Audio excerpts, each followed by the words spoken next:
अक्टूबर 2024 का महीना मेष राशि के लोगों के लिए कैसा होने वाला है। जय माता दी दोस्तों, आप सभी का स्वागत है हमारे YouTube चैनल में। और आज की इस वीडियो में बात करूंगी मेष राशि के लोगों के लिए अक्टूबर माह के राशिफल के बारे में। तो बिना समय गंवाए वीडियो को शुरू कर लेते हैं। बस एक छोटा सा निवेदन है, चैनल पर पहली बार आए हैं तो सब्सक्राइब जरूर करें। देखिए, अगर इस महीने में हम ग्रहों की स्थिति देखें तो ग्रहों की जो स्थिति है वो कुछ इस प्रकार रहेगी कि आपकी राशि के स्वामी मंगल देव वो आपके तीसरे घर में मौजूद रहेंगे इस महीने के मध्य तक, और आपके दूसरे घर में गुरु बृहस्पति बैठे हुए हैं। गुरु बृहस्पति आपके धन भाव में है और इसी में रहने वाले हैं, लेकिन 9 अक्टूबर के दिन ये वक्री हो जाएंगे और फिर वक्र स्थिति में इस भाव में रहेंगे। इसके बाद आपका जो छठा घर है, आपके छठे घर में सूर्य, केतु और बुध, इन 3 ग्रहों की युति है। आपके सप्तम भाव में शुक्रदेव है, 11वें भाव में शनि वक्री अवस्था में बैठे हैं, यही रहने वाले हैं, और आपके 12वें घर में राहु विराजमान है। अब इनमें से किन किन ग्रहों का राशि परिवर्तन होने वाला है, तो 10 अक्टूबर के दिन बुध का राशि परिवर्तन होगा। 10 अक्टूबर को बुध आपके छठे घर से निकलेंगे और आपके सप्तम भाव में चले जाएंगे। उसके बाद 17 अक्टूबर को सूर्य का राशि परिवर्तन होगा। सूर्य भी आपके छठे घर से निकलकर 7वें में चले जाएंगे, बुधादित्य राजयोग बन जाएगा सप्तम भाव में। 13 अक्टूबर को शुक्र अपनी मूल त्रिकोण राशि से निकलकर अष्टम भाव में चले जाएंगे। 20 अक्टूबर को मंगल देव आपके तीसरे घर में से निकलकर चौथे घर में आ जाएंगे, जो कि इनकी नीच राशि भी होती है। और सूर्य की भी, अगर सूर्य को अगर आप देखें तो सूर्य भी अपनी नीच राशि में आएंगे। 28 अक्टूबर यानी 29 अक्टूबर को बुध का राशि परिवर्तन होगा। बुध एक बार फिर से राशि बदलेंगे और आपके अष्टम भाव में आ जाएंगे, यहाँ वृश्चिक राशि में। तो ये तो है ग्रहों की स्थिति, लेकिन इस महीने में कई ऐसे इवेंट होने वाले हैं जो बेहद खास होते हैं, उपायों के लिए खास हैं, इच्छाओं को पूरा करने के लिए खास है। एक तो जब इस महीने की शुरुआत होगी तो 2 अक्टूबर के दिन सर्वपित्र अमावस्या है। श्राद्ध पक्ष चल रहे हैं और सर्वपित्र अमावस्या बहुत ही सिद्ध दिन होता है, अपने पितरों को खुश करने के लिए बहुत अच्छा होता है। तो इस दिन अपने पितरों के निमित्त तर्पण वगैरह करके आप उनको प्रसन्न कर सकते हैं। और फिर 3 अक्टूबर से शारदीय नवरात्रि की शुरुआत भी हो रही है। 3 अक्टूबर से 12 अक्टूबर तक शारदीय नवरात्र रहेंगे। मां दुर्गा की उपासना करने के ये 9 दिन बड़े ही विशेष होते हैं।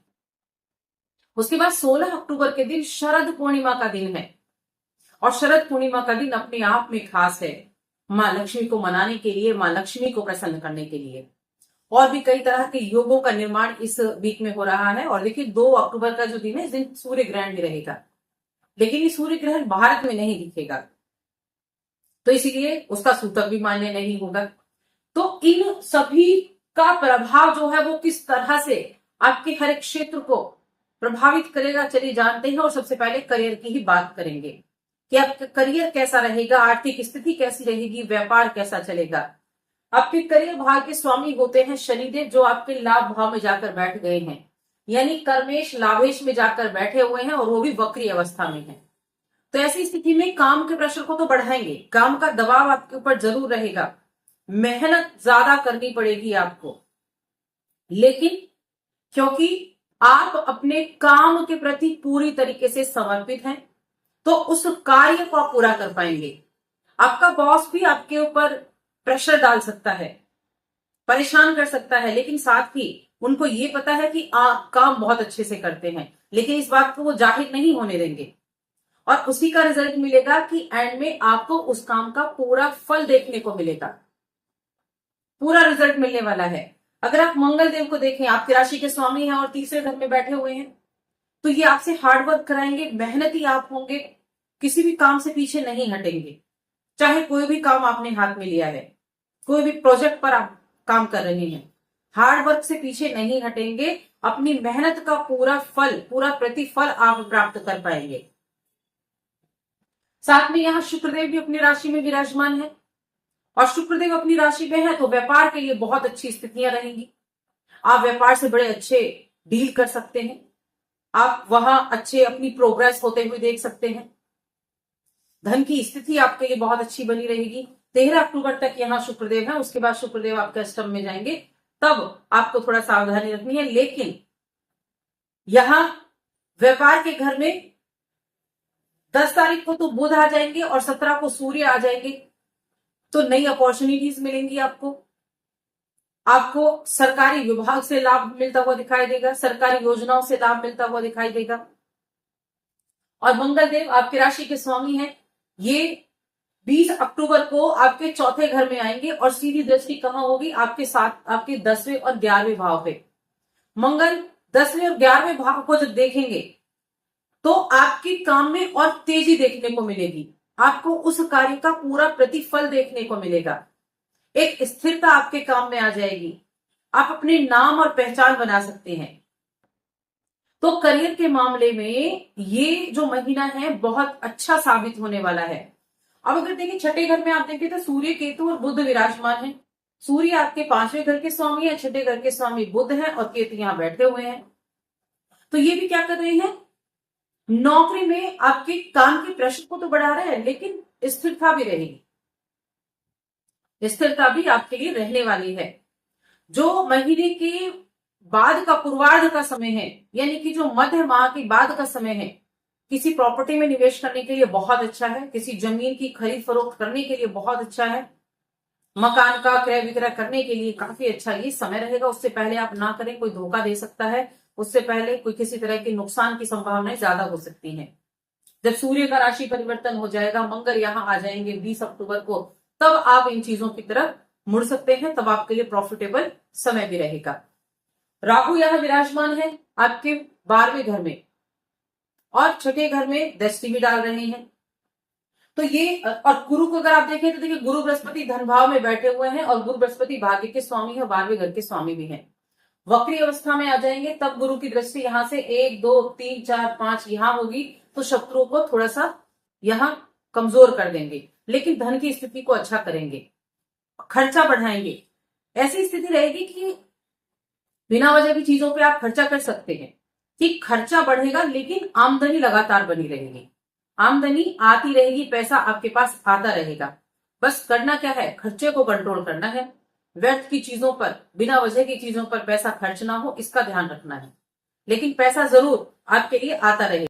इसके अलावा एक छोटी सावधानी और रखनी है, जब मंगल देव आपके चौथे घर में आएंगे 20 अक्टूबर से रखनी है, तो आपके अपने व्यवसाय जो बिजनेस कर रहे हैं और पार्टनरशिप में आपका अगर काम है तो उनके साथ कहासुनी हो सकती है, या फिर आप बिजनेस करते हैं तब भी किसी और के साथ कहासुनी हो सकती है। तो थोड़ा सा संयम से बस आपको पेश आना है, क्योंकि कहीं ना कहीं थोड़ा सा क्रोध ये बढ़ा सकते हैं, तो बस थोड़ा संयम से पेश आना है, बाकी चीजें अच्छी रहेंगी। अब रिश्तों की बात कर लेते हैं, प्रेम जीवन, वैवाहिक जीवन, पारिवारिक जीवन। प्रेम जीवन की अगर मैं बात करूं, प्रेम के स्वामी सूर्यदेव होते हैं, छठे घर में बैठे हुए हैं। छठे घर में बैठे हैं तो थोड़ी सी सावधानी तो जरूर रखनी होगी। और जब सूर्यदेव का गोचर यहां और बुध का गोचर यहां सप्तम में होगा, तब स्थितियों में परिवर्तन होगा, तब आपके जो रिश्ते हैं उनमें थोड़ी सी निखार देखने को मिलेगा। वैवाहिक जीवन की अगर बात करें तो विवाह के कारक शुक्रदेव हैं, विवाह के स्वामी, और यहां इनकी स्थिति 13 अक्टूबर तक बनी हुई है। वैवाहिक जीवन बड़ा ही सुकून भरा रहेगा, आपकी बॉन्डिंग अच्छी रहेगी, आप एक दूसरे के साथ अच्छा टाइम स्पेंड कर पाएंगे, परिवार का माहौल बहुत अच्छा बना रहेगा। और जब यहाँ सूर्यदेव गोचर करेंगे, सूर्यदेव सप्तम में आएंगे, सप्तम के स्वामी अष्टम में जाएंगे, तब उनकी स्वास्थ्य का ध्यान रखना है, लेकिन ओवरऑल बुध भी यहाँ आ जाएंगे, तब भी स्थितियां अच्छी रहेंगी। वैवाहिक जीवन पूरे महीने मैं कहूंगी अच्छा बना रहेगा। जीवन साथी की हेल्थ का थोड़ा ध्यान रखना है, कब रखना है? जब 13 अक्टूबर को शुक्र चले जाएंगे।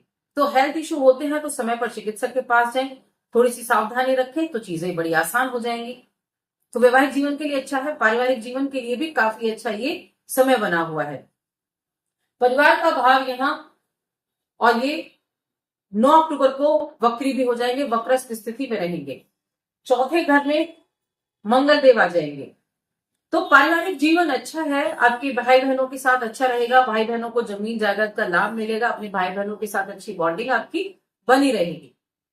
आपका कुछ धर्म कर्म का कार्य भी हो सकता है, घर में किसी संतान प्राप्ति का योग भी है, कोई मांगलिक कार्यक्रम होने का योग भी घर परिवार में बना हुआ है, जिससे जो परिवार का माहौल है वो काफी अच्छा हो जाएगा। शेयर मार्केट की बात करें, कानूनी विवाद की बात करें, तो देखिए शेयर मार्केट के मामले में मैं कहूंगी यहाँ शेयर पंचम भाव शेयर मार्केट का है, जिसके स्वामी सूर्यदेव यहाँ है। मध्य माह तक कोई पैसा मोटा इन्वेस्टमेंट ना करें। जब सूर्य का गोचर यहाँ हो जाए, बुध यहाँ आ जाए, तब आपके लिए स्थितियां ठीक होने वाली है। तब भी हालांकि शुक्र नीच के होंगे, लेकिन बुध बैठे होंगे, तब स्थितियां ठीक है। तो थोड़ा सावधानी पूर्वक शेयर मार्केट में आपको निवेश करना है। मोटा इन्वेस्टमेंट करते समय बहुत सावधानी रखनी है, आंखों को बिल्कुल गड़ा कर रखना है, इस तरह की चीजें करनी है। कानूनी चीजों की मैं बात करूं तो जब शुक्रदेव का राशि परिवर्तन होगा यहाँ 13 अक्टूबर को, शुक्र आपके अष्टम में आएंगे, तो किसी भी वाद विवाद में पड़ने से बचना है।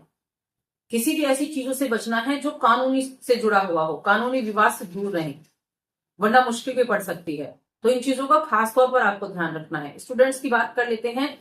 पंचम के स्वामी, शिक्षा के स्वामी छठे घर में है, मेहनत ज्यादा कराएंगे, लेकिन जब सूर्य देव पहुंच जाएंगे पंचम के स्वामी यहाँ, और बुध देव जो कारक होते हैं वो भी आ जाएंगे यहाँ, तो आपके उन जो आप मेहनत कर रहे हैं, जो प्रयास कर रहे हैं, उसका रिजल्ट बहुत अच्छा मिलेगा।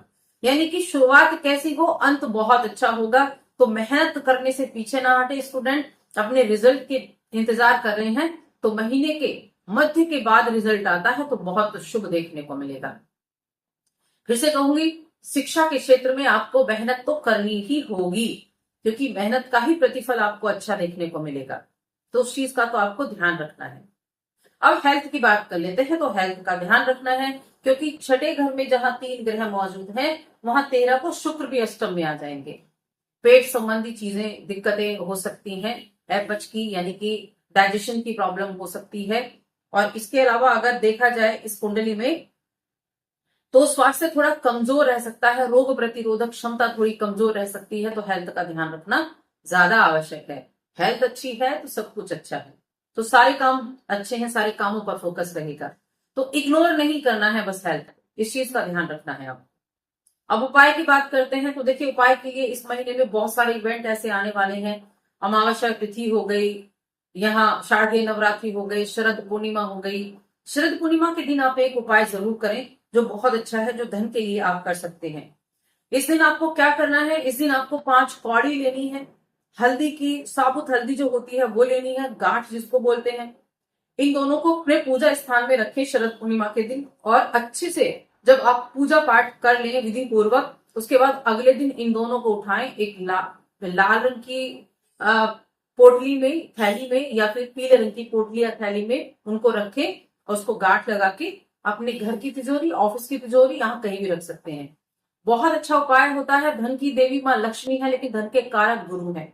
और जब हम हल्दी के साथ रखते हैं तो हल्दी गुरु को रिप्रेजेंट करता है और कौड़ी माँ लक्ष्मी को रिप्रेजेंट करती है। दोनों का कॉम्बिनेशन धन को खींचने का काम करता है। तो इस एक उपाय को जरूर करें। बाकी उपायों की अगर हम चर्चा करें तो देखिए, उपाय के तौर पर आपको क्या करना है। एक तो शनिवार के दिन आपको तेल शनिदेव पर अर्पित करके आना है। इस कार्य को आप जरूर करें, शनि का रिजल्ट अच्छा मिलेगा, क्योंकि कर्म के स्वामी है और 11वें घर में बैठे हुए हैं और वक्री भी है। तो आज की इस वीडियो में बस इतना ही। वीडियो कैसी लगी कमेंट करके बताएं। चैनल पर पहली बार आए हैं तो सब्सक्राइब करके जाएं। जय माता दी।